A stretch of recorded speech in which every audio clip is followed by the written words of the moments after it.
So we're still on example 1. Let's go on to part D. Part D is in dog. I'm going to have the integral from 4 to 9 of 2x times the square root of x dx. Let's see how we integrate this using the fundamental theorem of calculus part 1. So let's take our constant, pull it to the outside. So I could say that's 2 times the integral from 4 to 9 of x times the square root of x. Now x times the square root of x is going to make it easier if I call the square root of x x to the 1/2 exponent. Now remember, there's no rule for integrating that we know of, integrating a product like that. I can't just integrate this one and integrate that one. No, I have to multiply these two together. So I have 2. I still have the integral sign from 4 to 9. This is x to the first. What's x to the first times x to the 1/2? X to the 1 plus 1/2. Or I could say x to the 3/2. So we get a 2 out in front. Now let's take an antiderivative of x to the 3/2.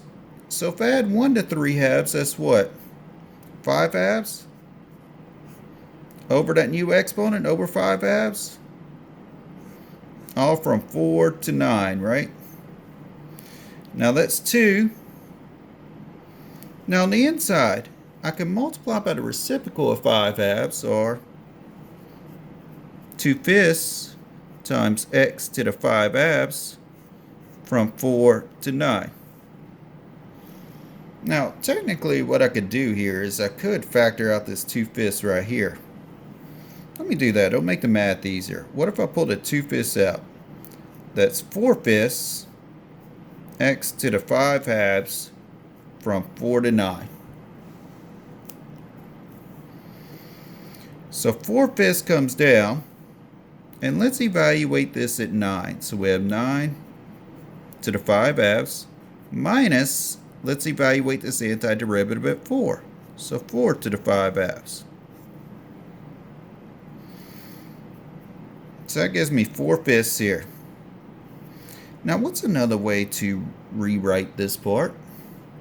I could say that's the square root of 9 raised to the 5th exponent minus the square root of 4 raised to the 5th, like that. Makes the math a little easier on that if I do that. Again, what did I do? Index, or the denominator of my exponent becomes my index, and my numerator of my exponent becomes my exponent. So I have 4/5. Now what's the square root of 9? That's 3. So we have 3 to the 5th minus, what's the square root of 4? That's 2 to the 5th. Now, like I said, we can put this in our calculator or whatever, okay? So I have 4/5. 3 times 3 is 9, times 3 is 27, times 3 is what, 81? What's that times 3? Is that 256 or something? No. Like 243, I believe. 3 to the 5th. Yeah, 243. Minus 2 to the 5th. 2 times 2 is 4, times 2 is 8, times 2 is 16, times 2 is what, 32? So now, what's 243 minus 32? That's 211. So that's 4/5 times 211. And 211 times 4/5. If I end up putting that in my calculator and converting it to a fraction, I get like 844 over 5. 844 over 5. Remember, you can divide out. You can take 211 times 4 divided by 5 in your calculator, then hit math, enter, and it'll convert it to the fraction for you. See, that was D. Let's do part E. Let's do part E. What if for part E I have the integral from the natural log of 11 to 4 times 11 e to the x dx. Oh, wonderful.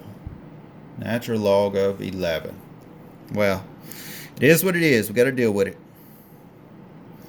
All right, what can we do? We could take the 11, pull it out to the front, and say that's 11 times this integral from natural log of 11 to 4 of e to the x dx.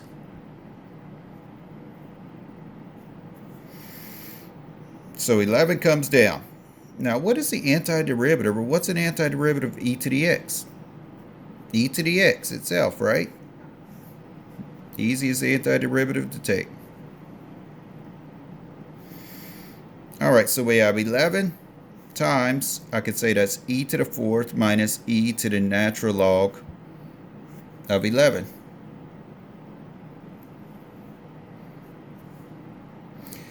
All right, so I have 11 times e to the 4th I can't really do anything with. But what about e to the natural log of 11? Remember that property that said this? If we have some base b to the log base b of x, that's all equal to x, right? So in other words, if your base is the same as that base on your logarithm up there, you drop everything except the argument. Well, my base e is the same as that base right there, so I drop everything except 11. Now distribute 11, you have 11 e to the 4th minus 121.